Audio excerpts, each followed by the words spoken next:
The noon sun hung low over Dusty Creek, blurring the horizon in waves of heat. A single stagecoach rumbled down the main street, its wheels cracking against stones baked dry by the summer wind. Dust rose in slow spirals behind it, curling through the air like smoke. When it finally stopped in front of the general store, silence swept over the town like a held breath. The door swung open with a rusty creak, and a woman stepped down. Her gloved hand clutched the rail, her dark skirts brushing against the step as she lowered herself carefully, deliberate with every movement. The first thing folks noticed wasn't her face, nor her plain gray dress, but the hollow wooden thud that followed her steps when her boot touched the ground. A wooden leg, children whispered. Two old men on the porch spat tobacco and stared. The saloon doors swung open just enough for curious eyes to peek through. Dusty Creek hadn't seen many new faces since the last cattle drive, and none like her. She straightened, dusted off her skirt, and lifted her chin. Her hair, dark brown and neatly pinned, gleamed faintly in the sunlight. Her eyes, calm, steady, and impossibly blue, scanned the town with quiet determination. She might have been small, but there was steel in the way she carried herself, as though she'd walked through worse storms than any this town could conjure. "Ma'am," the driver called as he hauled her single trunk down from the rack. "Schoolhouse is down that way, past the blacksmith. You sure you got the right place?" Clara Wynn turned her head toward him, her voice even. "This is Dusty Creek, isn't it?" "Yes, ma'am, sure is."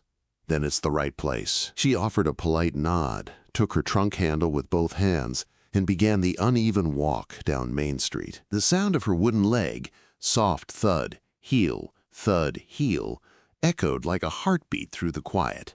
Women in bonnets paused mid-conversation. A man leading a mule slowed, tipping his hat, half out of curiosity, half out of pity. The gossip began before she even reached the end of the street.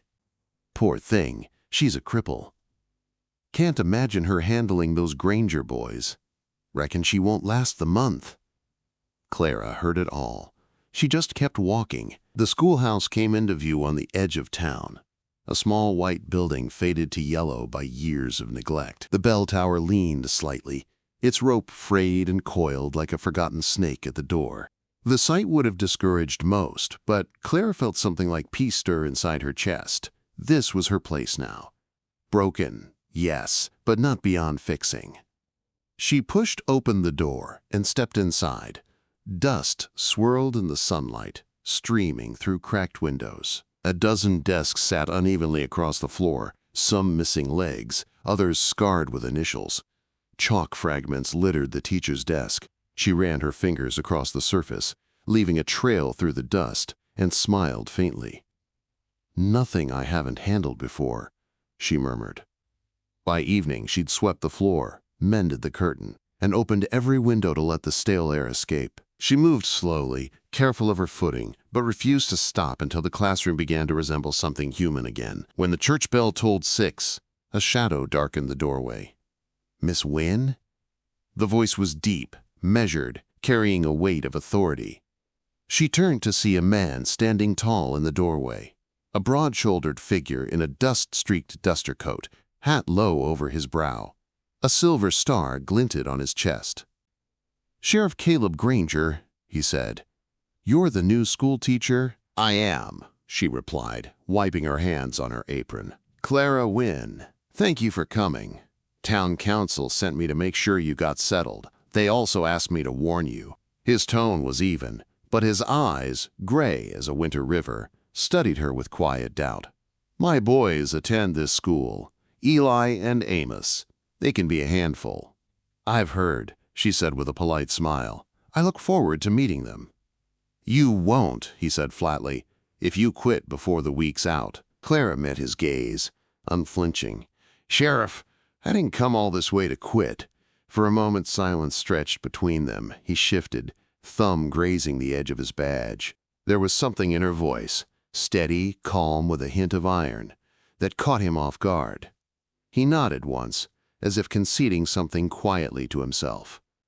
"School starts at 8 sharp," he said finally. "You'll have 20 children, give or take. Some can barely spell their own names. Then we'll start there. she said simply. He adjusted his hat, a trace of a smile hidden behind his beard. "You're not what I expected, Miss Wynn. I've heard that before." When he left, she exhaled and sank into the teacher's chair. The sun dipped low, painting the room in gold and shadow. She reached down, unfastened her wooden leg, and rested it beside the chair. The ache pulsed faintly, but she didn't let it linger. She whispered to the empty room, "Tomorrow, they'll learn, one way or another." Morning came with the sound of distant roosters and boots crunching over dry dirt. The first students arrived in a clumsy herd. Barefoot boys, giggling girls, a few carrying slates too heavy for their arms. Clara greeted each one with a nod and a smile. Then came the Granger twins. They were mirror images of their father, brown-haired, sharp-eyed, and full of mischief. Eli tipped his hat mockingly as he walked in. Amos followed, smirking. "You must be the new teacher," Eli said. "Heard you got one leg." Clara didn't look up from arranging papers. "And you've got two. Seems we're both blessed." A few of the children gasped. Others snickered. The twins flushed slightly, caught off guard. She finally looked up, meeting their gaze with calm amusement. "Take your seats," she said. "Let's begin." The day started simple, reading, writing, and arithmetic. But it didn't stay that way. Before long, a frog jumped from the inkwell. Ink splattered across slates and someone's lunch pail mysteriously tipped over. Every few minutes, a suppressed laugh echoed through the room. Clara continued teaching, her tone patient, her smile unwavering. When the frog hopped onto her desk, she caught it gently in one hand, walked to the door, and set it outside. "Now," she said softly, turning back to the class, "where were we?" The room fell quiet. Her calm unsettled them more than any shout could have. By midday, she had them copying the alphabet. The twins whispered in the back, plotting their next trick. Eli slipped something beneath her chair, a small wooden wedge meant to trip her when she stood. But when the bell rang and she rose, she stepped right over it without pause. She'd seen it long before. As the children filed out, laughing, she waited. A shadow lingered at the doorway. It was the twins again, pretending to forget their slates. "Something wrong, boys?" she asked. They shifted, uneasy. "No, ma'am." "Good. Then, before you go, take that frog back to the creek. It's waiting." Eli frowned. "How'd you know?"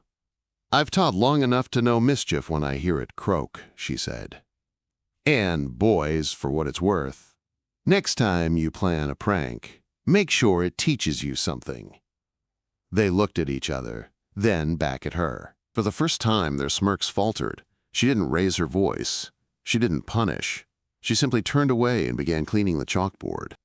That was somehow worse than anger. When the last footsteps faded, silence returned.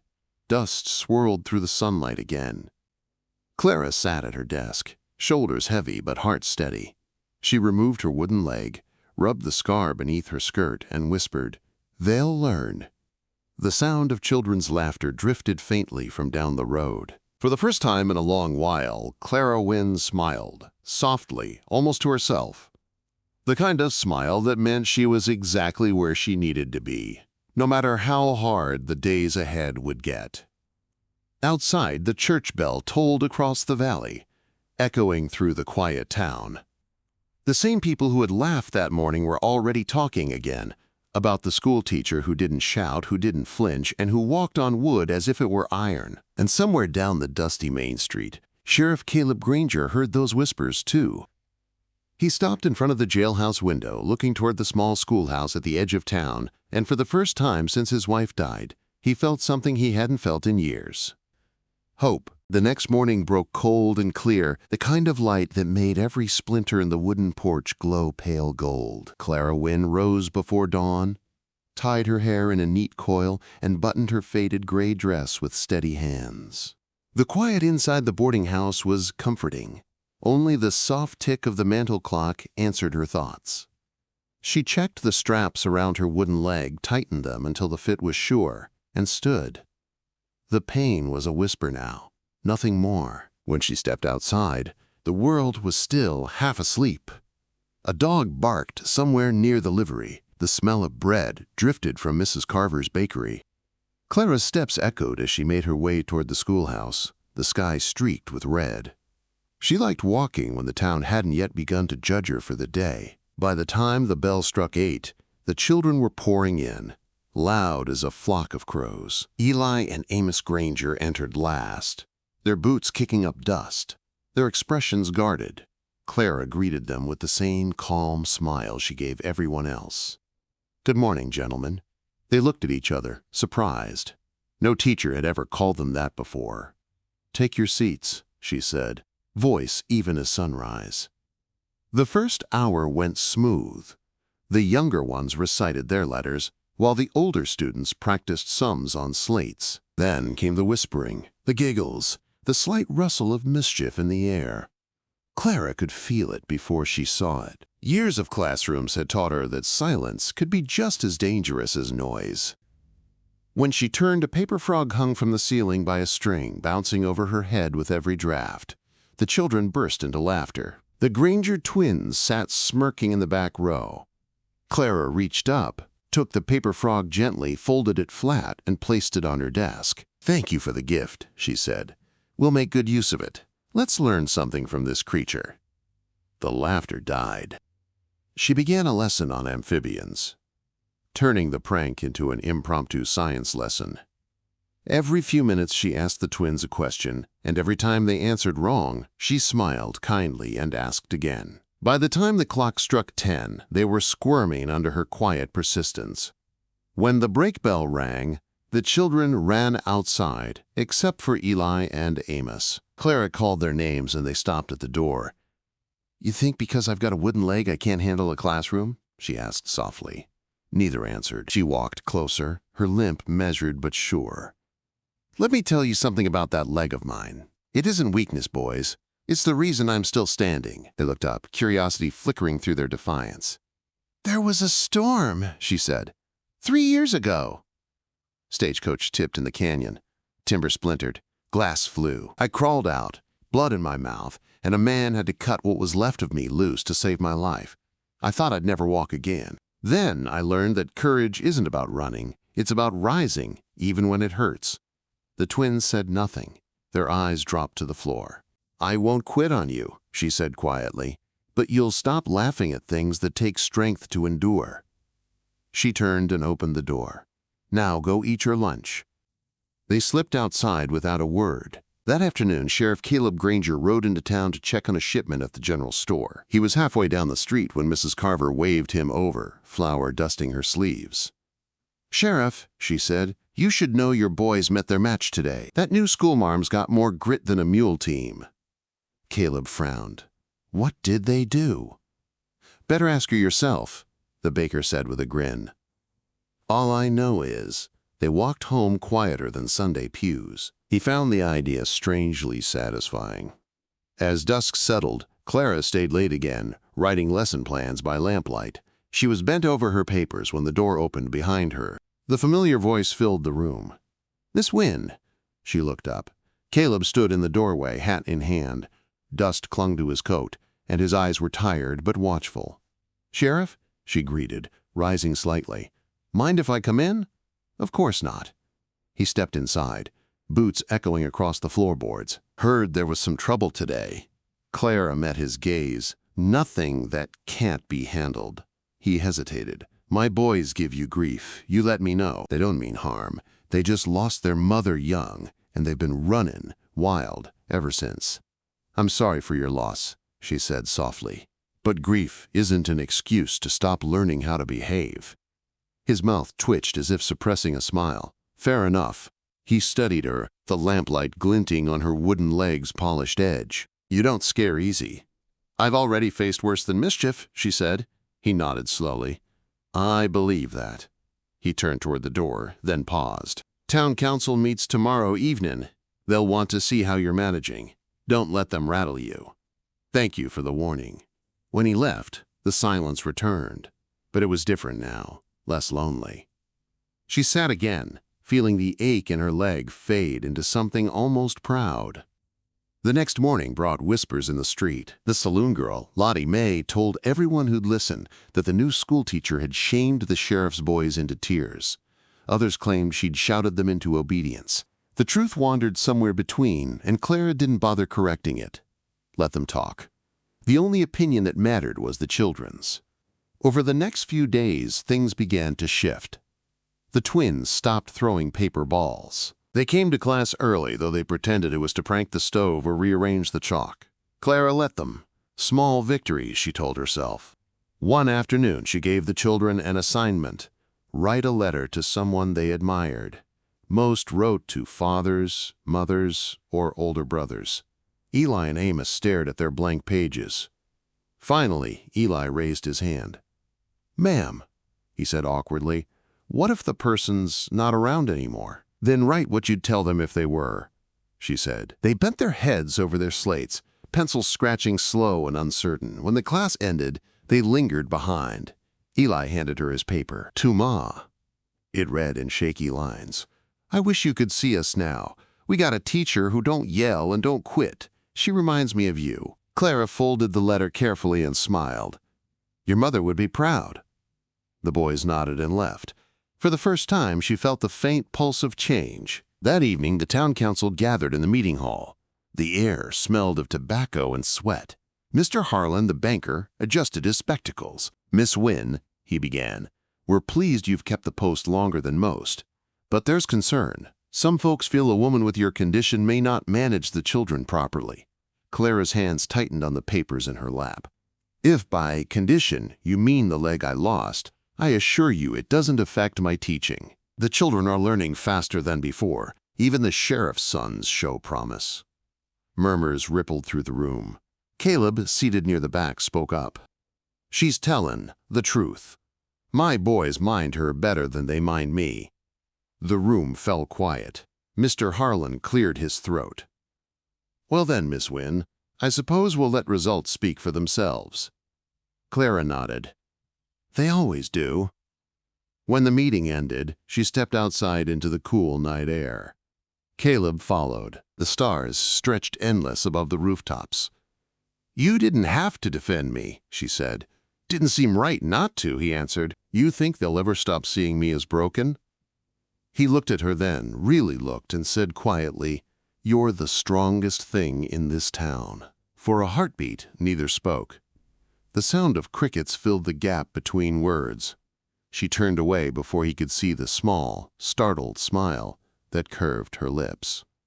Days turned to weeks. The schoolhouse brightened under her care. Children painted letters on the walls. Laughter replaced mischief, and even the older townsfolk began to nod at her when she passed. Respect came slowly, like grass after drought, but it came. One afternoon, as the sun dipped low, Clara noticed Eli and Amos lingering by the creek behind the school. They were skipping stones, arguing softly. She approached quietly. "Still fighting over who can throw farther?" They jumped. "No, ma'am," Amos muttered. "You know," she said, "a contest's only fair when both sides play honest. Same goes for life. You can't always win by tricking the other." They exchanged glances. Eli toed the dirt. "We weren't meanin' harm that first day. We just thought it was funny." "I know," she said gently, "but sometimes laughter hurts someone you don't understand. Maybe next time, think before you aim." They nodded, eyes downcast. She left them there, tossing stones in silence, thinking. That night she sat by her small window, lamp flickering, and wrote in her journal. The words flowed steady. They're learning. Not just letters and numbers, but kindness. "Maybe I am too." Outside, the wind carried the faint sound of a harmonica. Caleb's, she guessed, floating from the sheriff's porch. It was a lonely sound, tender and raw. She closed her eyes and listened until sleep took her. When dawn came, she woke to a knock on the door. The sheriff stood there, hat in hand. "Morning, Miss Wynn. Boys wanted me to give you this." He handed her a small box carved from pine. Inside lay a simple wooden apple, sanded smooth and stained dark. On its base, carved in rough letters, were the words, "For the teacher who don't quit." Clara traced the letters with her fingers, her throat tightening. "They made this with their own hands," he said. "Said you earned it." She smiled up at him, eyes shining. "Then I'll treasure it." He hesitated, eyes softening. "Town's been different since you came." "Better." "Maybe it just needed someone to listen," she said. He nodded, slow and thoughtful. "Maybe it needed someone who'd stay." As he turned to leave, she called softly, "Sheriff." He looked back. "Thank you for believing in them." He tipped his hat, a faint smile ghosting across his lips. "I'm startin' to believe in more than that, Miss Wynn." She watched him walk away, the morning sun catching the edge of his badge, and felt a warmth bloom deep inside her chest. For the first time in years, Clara Wynn realized the lesson wasn't only for her students. It was for her, too. Respect couldn't be demanded. It had to be earned, step by step, word by word, just like trust. And maybe, if she dared enough, just like love. The bell rang. Children's laughter echoed across the dusty yard, and Clara smiled to herself. "They're learning," she whispered, "and so am I." The summer light slanted soft and gold over Dusty Creek, painting the town in long streaks of warmth and dust. A breeze carried the smell of horses, bread, and sagebrush through the streets, the kind of scent that told of another long day ending under the same weary sky. The schoolhouse stood at the edge of it all, white paint peeling but proud, a single flag fluttering against the horizon. Inside, Clara Wynn was humming quietly as she arranged the children's drawings along the wall. The room smelled faintly of chalk and pine oil. It had become a place of laughter again, something she hadn't thought possible the day she first walked in. She paused, looking at one picture drawn by Eli Granger. Two stick figures stood beside a one-legged teacher and a crooked house. Beneath it, in rough pencil, were the words, "Thank you for not giving up." Her throat tightened. She turned as the door creaked open and a voice called, "Ma'am?" "You forgot your lunch pail again." Amos stood there, dirt on his shirt, holding the dented tin pail she'd left behind the day before. "Thank you, Amos," she said, smiling.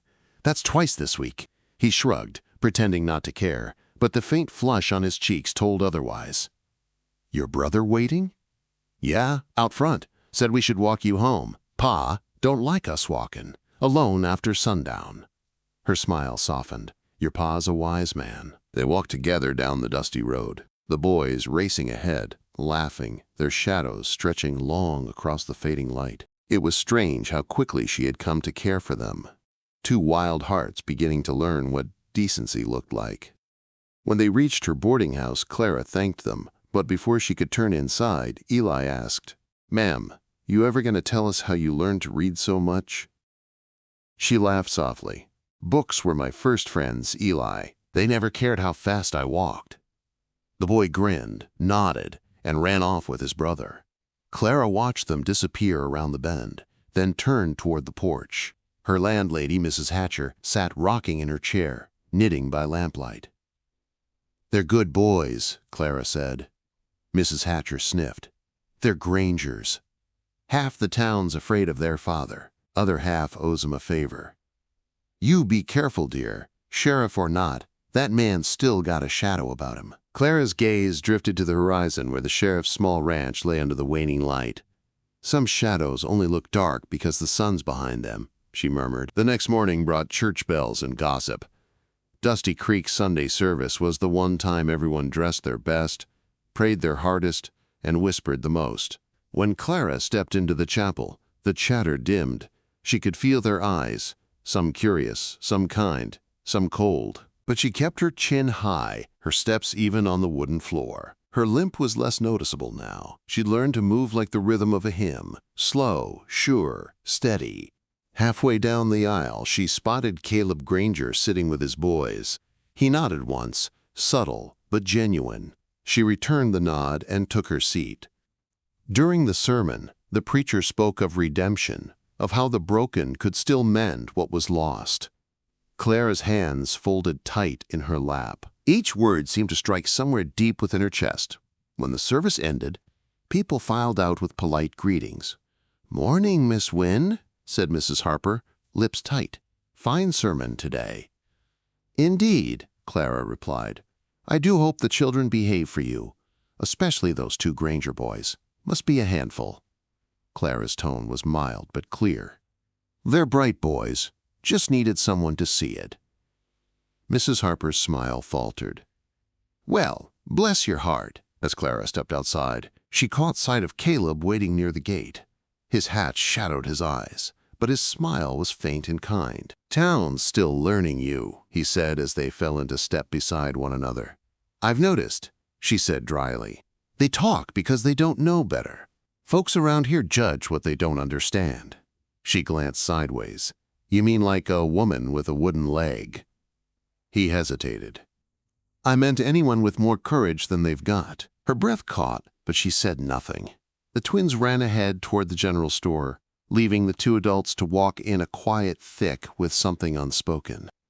"They're doing well," she said finally. "Both of them. I'm proud." He nodded, eyes distant. "Haven't heard those words about my boys in years." "They're good children, Sheriff. They just needed a reason to try." "And you gave it to them." She looked up at him. "I only reminded them that kindness isn't weakness." He stopped, hand resting on the fence post, eyes fixed on her. "That so? Yes. Then maybe you should remind the rest of this town." Her smile was small, but it reached her eyes. That evening, Dusty Creek buzzed with whispers again.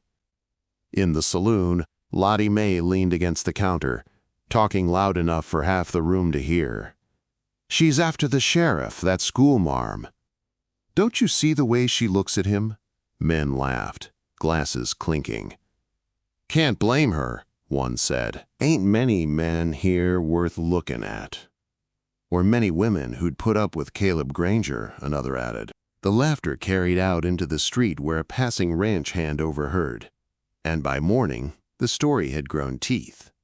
By noon, Clara could feel the shift in how people looked at her. A few turned their heads when she passed. Others whispered behind fans. Still, she kept teaching, her voice calm and even as always. During arithmetic, she caught Eli glancing at her, confusion in his young eyes. Children always sense when adults carried gossip. She smiled at him to ease it. At the end of the day, as the last of the children left, a shadow fell across the door. Caleb stepped inside, hat in hand, face tight. "Miss Wynn," he said quietly, "I owe you an apology." She frowned. "For what?" "For this town and its wagging tongues. Seems some folks got nothing. Better to do than twist kindness into talk." "I've lived through worse than gossip," she said, though her heart thudded heavier than she wanted to admit. He studied her, jaw set. "Still, you shouldn't have to." She smiled faintly. "Sheriff, if I quit every time someone spoke ill, I'd never have made it this far." He hesitated, then reached into his pocket. "Found this by the school fence." He held out a small silver brooch shaped like a dove. She gasped softly. It had fallen from her collar days ago. "I thought I'd lost it," she murmured, taking it gently. "It was my mother's." "Figured it meant something," he said. "It does. Thank you." Their fingers brushed as he passed it to her. The contact was brief, but it lingered like warmth after firelight. He cleared his throat. "I'll walk you home." "You don't have to." "Maybe not, but I will." They stepped into the amber dusk. The sound of crickets filled the air. He walked beside her, not speaking much, and she didn't mind. Silence with him wasn't heavy. It was steady, like the earth beneath her feet. At her porch, he paused. "You know, my boys say you're tougher than I am." She laughed softly. "Then you'd better not argue with them." He smiled, a rare sight that softened his whole face. "I won't." As he turned to leave, she said, "Sheriff?" He looked back. "You're doing a fine job raising them." His eyes darkened slightly, something unspoken in them. "No, Miss Wynn, you are." Then he tipped his hat and walked into the falling night. Days passed, and the air grew thick with summer heat. The children grew restless. Clara, too, felt something stirring, a mix of pride and unease. The Granger twins had become leaders in the classroom, protecting the younger students from bullies, even helping her fetch water from the well. The town noticed. Respect began to replace mockery. But not everyone liked change. One afternoon, she overheard two ranch wives outside the general store. "Mark my words," one said. "That woman'll end up breaking her heart. The sheriff ain't the marrying kind." "Maybe not," the other whispered. "But he sure looks at her like he's thinking on it." Clara pretended not to hear, but their words stayed with her all evening. She told herself it didn't matter. She had work to do, children to teach, a purpose that didn't need romance to be whole. Yet when she blew out her lamp that night, her thoughts betrayed her. She pictured Caleb's quiet eyes, the strength in his hands, the way he listened when most men didn't. By morning, she'd buried those thoughts under work. The schoolhouse brimmed with noise again. Ink spills, laughter, the slam of chalk on slate. Then, just before lunch, the door burst open. Caleb's deputy stood there, panting. "Flood comin'! From the hills! Heavy rain up north!" "Sheriff says keep the young ones close till he rides in." The class erupted in chatter. Clara's pulse quickened. The air outside had turned thick and gray. Thunder rolling distant but near enough to rattle the windows. "Everyone stay calm," she said firmly. "We'll wait it out together." But the rain came faster than anyone expected. The creek behind the school swelled, mud running thick down the hill. By the time Caleb arrived, the bridge was nearly gone. She saw him through the downpour, hat pulled low, coat soaked through, shouting orders to the men. His eyes met hers across the flood, and for a moment the world went still. "Keep them inside," he shouted. She nodded. The rain pounded harder, and in that thunderous chaos, Clara felt fear crawl up her spine, not for herself, but for the children. The sound of the river was like a beast breathing just beyond the door. She took a breath and steadied her voice. "All right, everyone, gather close. We'll sing until the sheriff gets us home." And so they sang, voices trembling but strong, as the storm roared over Dusty Creek. Outside, the town held its breath. Inside that small schoolhouse, a woman with a wooden leg stood tall, teaching courage without a single word about it. And somewhere in the downpour, Caleb Granger looked at that light in the window and knew. He'd never seen strength so fierce or beauty so unshaken in his life. The rain began before dawn, soft at first, tapping against the windows of Dusty Creek like a quiet warning. By the time the church bells struck 7, it was no longer a whisper. It was a drumbeat against the earth. The sky had turned the color of pewter, and the air smelled of wet dust and trouble. Clara Wynn stood by her window, fastening the buttons of her gray dress, watching the storm roll in from the hills. Lightning flared behind the clouds, showing brief outlines of distant cottonwoods bending under the wind. She could feel it in her bones, that deep pressure before the world broke loose. When she stepped outside, the rain had begun in earnest. It soaked through her shawl as she made her way toward the schoolhouse, her wooden legs sinking slightly into the mud with each step. Still, she kept walking. She had never been one to cancel class for weather. By 8, only half the children had arrived, drenched, shivering, boots caked in mud, but Clara smiled as if the sun were shining. "Take your seats," she said warmly. "Storms don't stop learning." The twins came running in last, dripping from head to toe. Eli shook his hat out by the door, grinning. "We almost got washed away, Miss Wynn." She laughed softly. "Then it's a good thing you're good swimmers." Thunder cracked above them, rattling the windows. The children gasped, some clutching their slates tighter. Clara lifted her chin, calm as always. "That sound," she said gently, "isn't to fear. It's just the clouds talking to one another. Let's give them something good to hear." The laughter eased the tension, and lessons began. But outside, the rain grew heavier. Water ran down the dirt road like small rivers, pooling around the steps. The wind pressed against the walls, whistling through the cracks. Near noon, Clara walked to the back door and looked out. The small creek behind the school had swollen, muddy and fast. Her gut twisted. She'd lived through storms before. She knew how quickly a creek could turn to a river. "Stay here, children," she said, voice steady though her pulse quickened. She pushed the door closed, braced a chair against it, and turned back to the class. Let's finish our writing for the day. But the storm had other plans. Not an hour later, lightning split the sky, followed by a sound like the earth itself breaking open. A shout came from outside, distant, desperate. Clara froze. Then she recognized the voice. It was Deputy Cole yelling through the storm. "Miss Wynn, the bridge is gone. The road's flooding. Stay inside." Before she could answer, the wind snatched his words away. The children huddled together. Rain beat the windows so hard the glass began to tremble. "All right," Clara said firmly. Everyone moved to the back of the room, away from the windows. "Amos, Eli, check the door latch. Make sure it holds." They obeyed without argument. The once rowdy twins now moved with quiet urgency, faces pale but determined. Minutes passed like hours. Then the floor shuddered. Water seeped under the front door, crawling across the boards. Clara's heart hammered. The creak had broken free. She limped to the window and saw what she'd feared. A rush of brown water sweeping through the yard, carrying branches and debris. The path to town was gone, swallowed by the flood.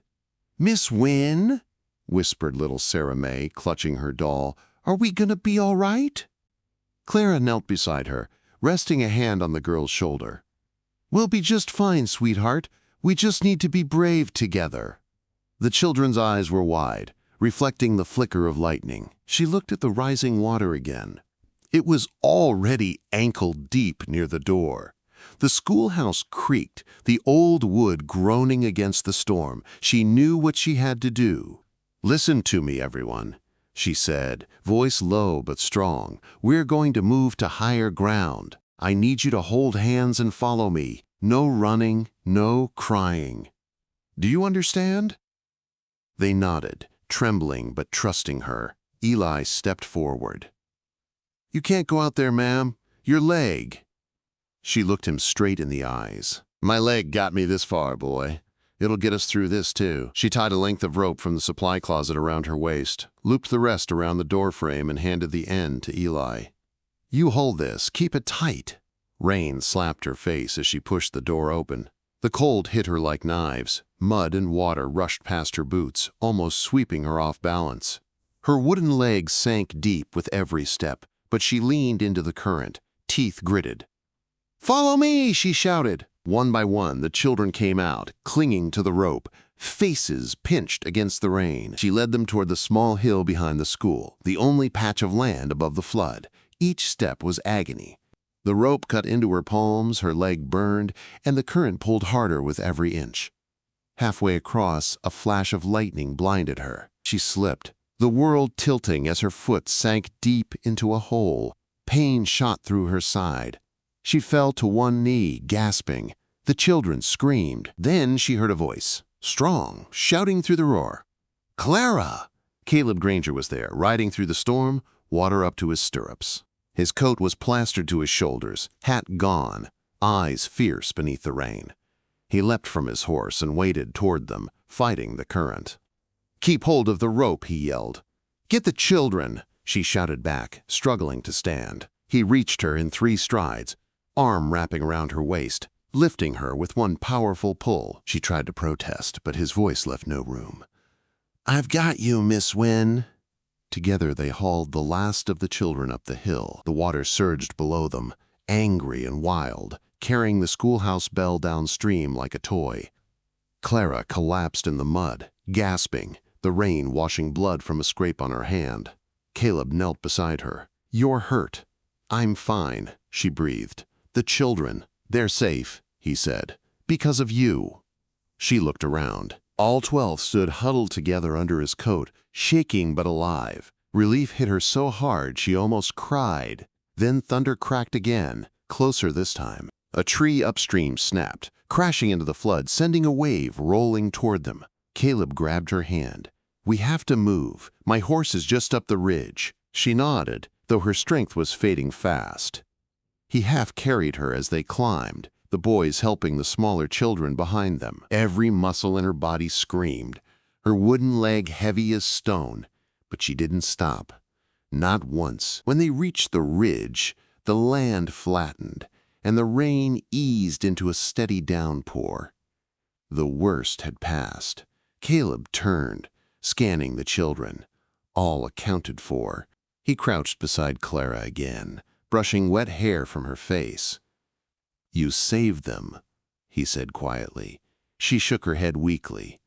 "We saved them." He looked at her then, really looked, her face pale, eyes shining with exhaustion and unbroken will. The storm had stripped everything away, fear, pretense, gossip, until all that was left was truth. "I thought I'd seen courage before," he said softly, "but I was wrong." She managed a tired smile. "You give me too much credit." "Not nearly enough." Lightning flashed one last time across the valley, illuminating the wreckage below, the half-submerged schoolhouse, the torn bridge, the chaos left behind. Then darkness swallowed it again. Caleb rose, lifted her easily in his arms, and carried her toward his horse. She wanted to protest, but her strength was gone. "Put me down, Sheriff," she whispered. "I can walk." "Maybe," he said, voice rough with emotion, "but you don't have to." He placed her gently in the saddle, climbed behind her, and gathered the reins. The children followed on foot, led by the twins, their small figures like ghosts in the rain. The ride back to town was slow. Every few moments, Caleb's arm tightened slightly around her, steadying her when the horse stumbled. She felt the heat of him, even through the soaked fabric, the rhythm of his heartbeat against her back. For once, she let herself lean. When they reached the sheriff's porch, the townsfolk were waiting, wide-eyed, whispering. The children rushed forward, telling the story all at once. How Miss Wynn saved them, how she fought the river, how the sheriff came for her. Caleb lifted her down carefully. Her leg trembled beneath her, but she stood. Mud clung to her dress. Her hair hung loose around her face. And still, she looked every inch the woman she was, stronger than fear itself. "Take the children inside," she told Mrs. Carver, who stood clutching her apron. "Get them warm." Then she turned to Caleb. His expression was unreadable, somewhere between pride and awe. "You shouldn't have come for me," she said softly. He took a step closer, rain dripping from his hair. "You think I'd let the bravest woman I ever met drown in my town?" She stared at him, speechless.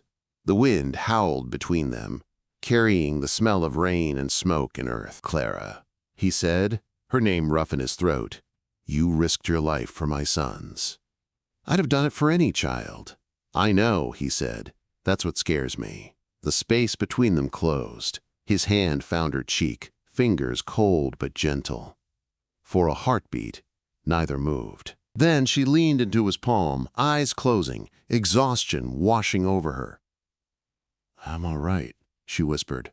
"I know," he murmured.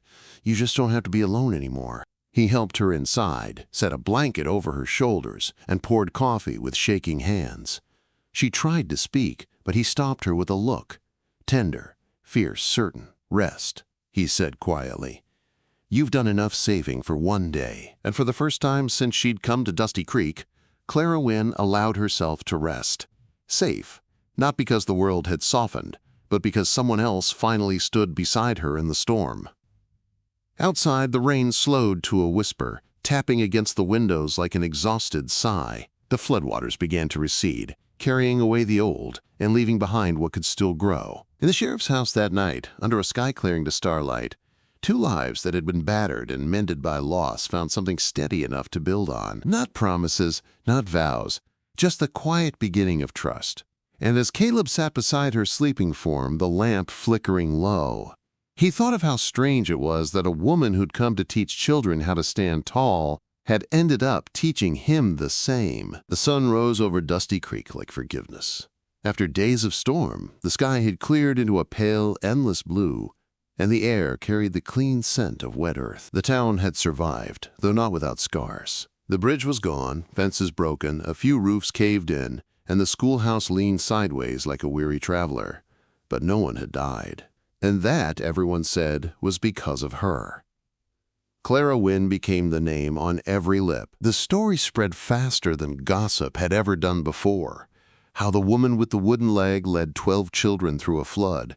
how she faced the river itself without fear. Men who once smirked at her tipped their hats. Women who once whispered came by her porch with pies and trembling apologies. But Clara didn't care for the talk. What mattered was the children, alive, warm, laughing again, and the man who'd come for her through the storm.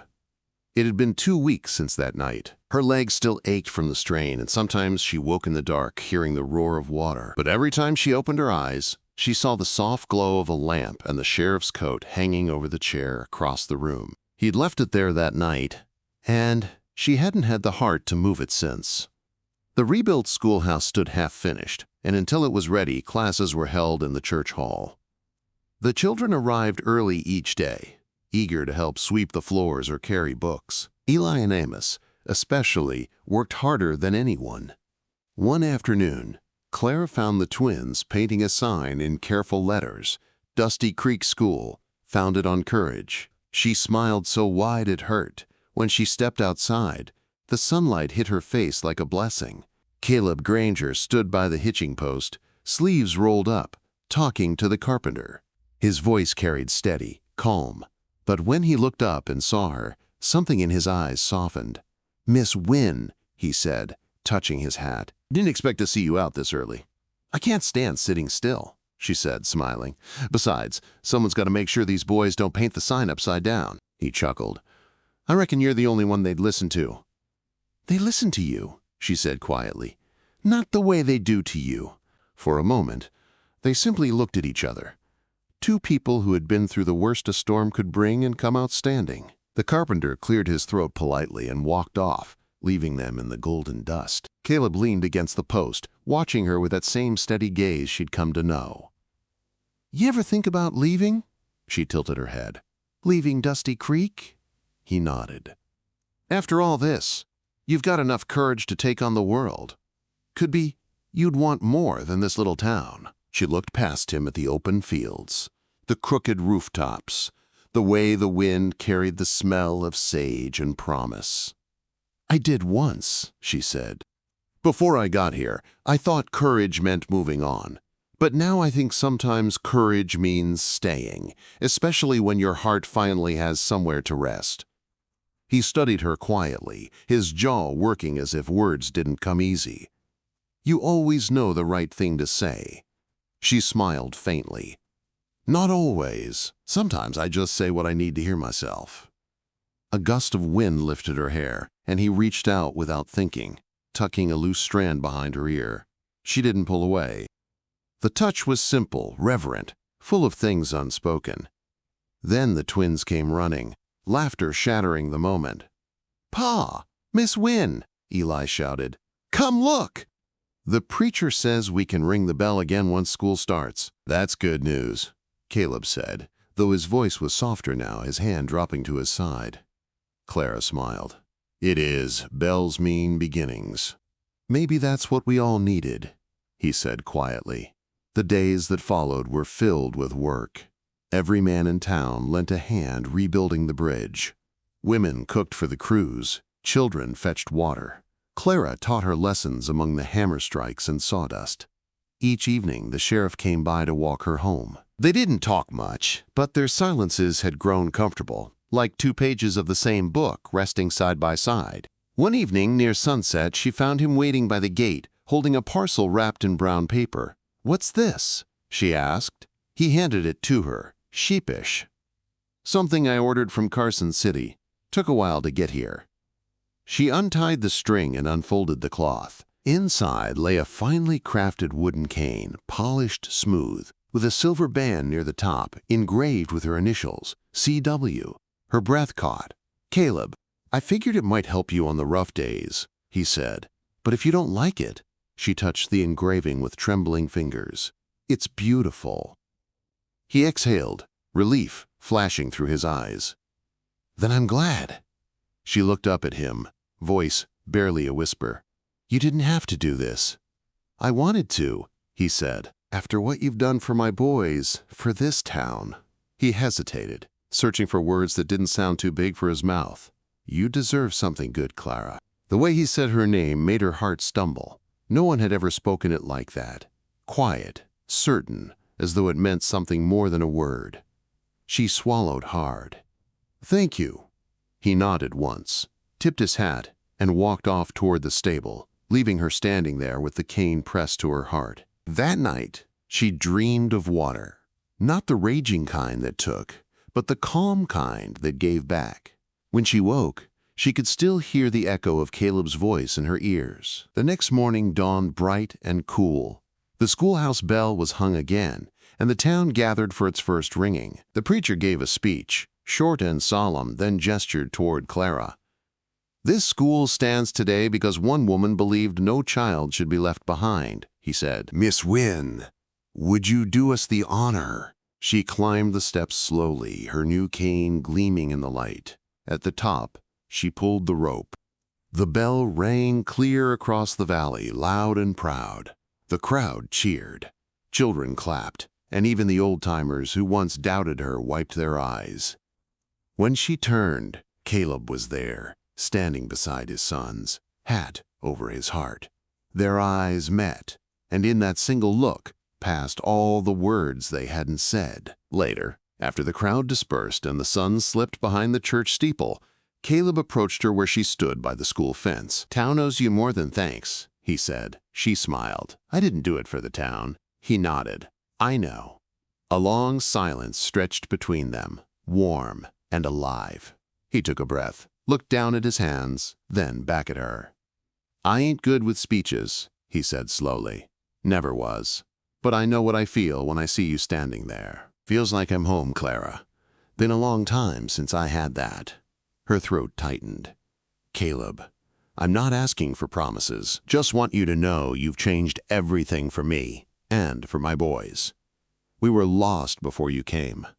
She stepped closer, her hand finding his. "Maybe we were both a little lost."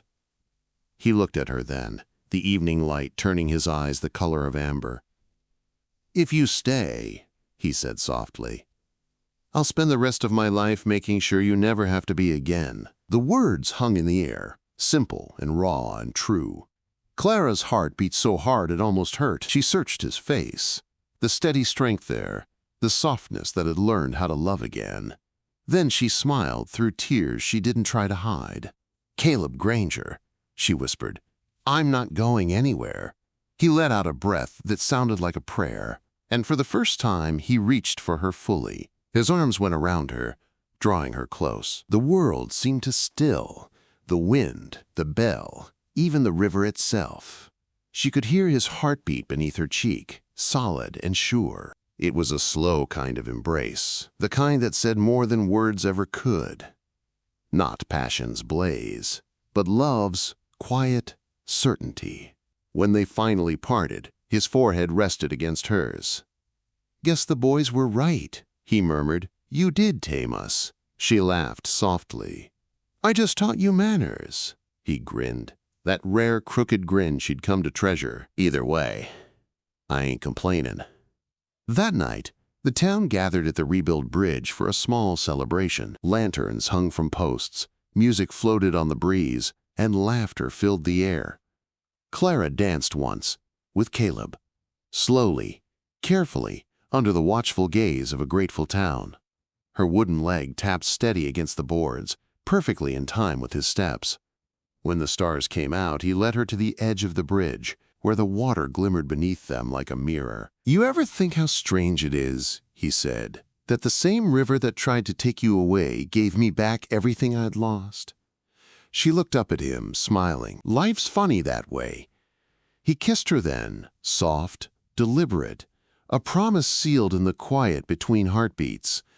The crowd cheered somewhere behind them, but they hardly noticed. The world had narrowed to that moment, to the peace that comes after every storm. Weeks later, when the church bells rang again, they rang not for fear or warning, but for joy. Dusty Creek gathered to see the sheriff standing tall beside the schoolteacher with the wooden leg. The boys fidgeted in suits too tight for comfort. The preacher smiled. When Caleb slipped the ring on her finger, she whispered something only he could hear. "Guess we both learned how to stand tall." He smiled back. Together, and as they walked out of the chapel, hand in hand, the people of Dusty Creek cheered loud enough for the whole valley to hear. The woman they once pitied had become their pride. The man who'd once feared love had found it again. And the schoolhouse bell rang steady, a song of courage, redemption, and the kind of love that didn't ask for perfection, only strength to keep walking forward. As the wind rolled through the prairie grass and the sun dipped low behind the hills, Clara Wynn turned to the man beside her, her wooden leg clicking softly against the porch boards, and smiled. "They'll remember us," she said. Caleb grinned, wrapping his arm around her shoulders. "Not just remember, Clara. They'll learn from you." She looked out over the town that had once doubted her, now shining under the twilight glow, and whispered, "Then maybe I did my job after all." And somewhere in the distance, the school bell rang one last time. Clear, proud, eternal. And so, in the heart of Dusty Creek, a schoolteacher with a wooden leg taught more than letters and numbers. She taught an entire town what real courage and love look like. Her strength tamed the sheriff's sons, healed a broken man's heart, and reminded everyone that true bravery isn't found in the gun you carry, but in the heart that refuses to give up. The woman they once pitied became the legend they would never forget. If you were moved by Clara and Caleb's story, their courage, redemption, and the love that bloomed in the dust of the Wild West, make sure to subscribe to Wild West Love Chronicles. Don't miss the next tale of passion, grit, and romance from the untamed frontier, where every sunset hides another love story worth remembering.